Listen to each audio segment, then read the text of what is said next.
The main overarching idea of the exhibition is the server. So I wanted to contribute to that idea of getting information in and getting information out and what it does to us, our subject positions, if everything is traced that we do and how we act online. So if this is a server space, if the space is an actual server space, then the outside is the place that the environment that gets us information in about the world. So I wanted to put out little tentacles, like little neural networks that trace things happening outside. I attached light sensors, around 30 light sensors at the outside of this shopping window, the gallery window, and people passing by are leaving traces in the form of a light shadow. So usually our shadow, of course, is darker than anything. It's a dark outline on the surface, but in this case it's a bright outline that you leave behind. And on purpose used something called pink hardware. I used hardware that was created to make a feminine culture around hardware. It's round and pink microcontrollers that were designed in the optimistic mindset that if you would create a feminine culture around technology, that there would be different people being attracted to become developers. And this kind of technology I'm using was designed to make it more easy for female hackers to get started with doing their electric circuits. So what I'm using is called Lilipad Arduino. It was technology made by Leah Bickley, and I'm using these microcontrollers to process the data that's coming in from the sensors and transform it into light. So that's one of these interfaces I made as a part of this server space.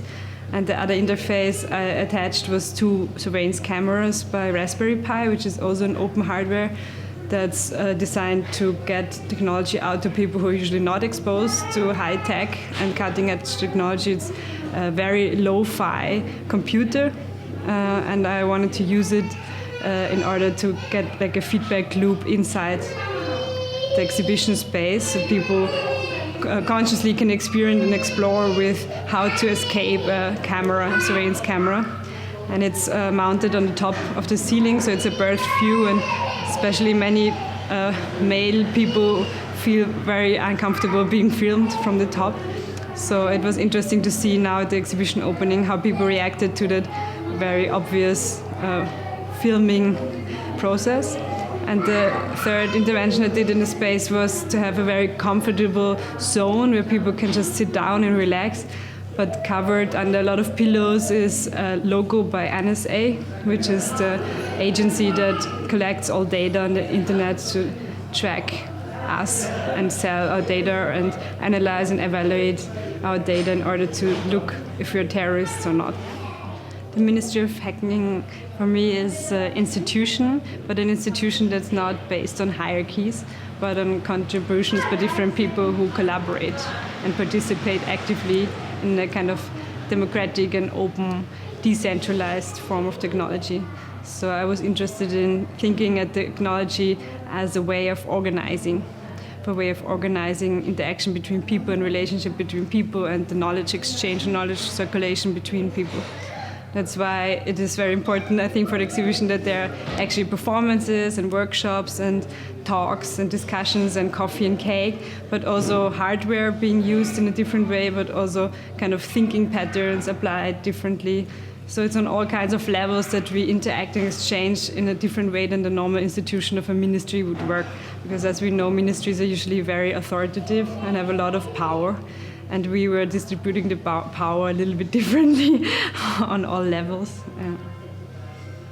What I found in particular intriguing and wonderful about this exhibition was that there were really artists from all generations and people who were practicing forms to disrupt the norms since many years.